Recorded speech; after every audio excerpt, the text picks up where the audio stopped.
નર્મદે હર ઉત્તરવાહિની નર્મદા પરિક્રમા 2025।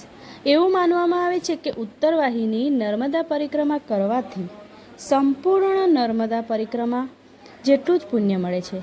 પાપોના નિવારણ નર્મદા નદીને પવિત્ર માનવામાં આવે છે અને એની પરિક્રમા કરવાથી પાપોનો નાશ થાય છે। આ પરિક્રમા આધ્યાત્મિક રીતે ખૂબ જ મહત્વપૂર્ણ છે અને તેનાથી મનને શાંતિ અને સંતોષ મળે છે।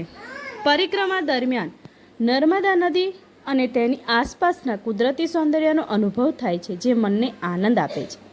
આ પરિક્રમા ભારતીય સંસ્કૃતિનો એક મહત્વપૂર્ણ ભાગ છે અને તેમાં ભાગ લેવો એક ગર્વની વાત છે।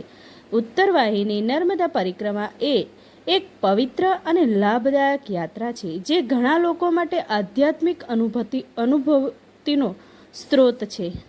નર્મદે હર।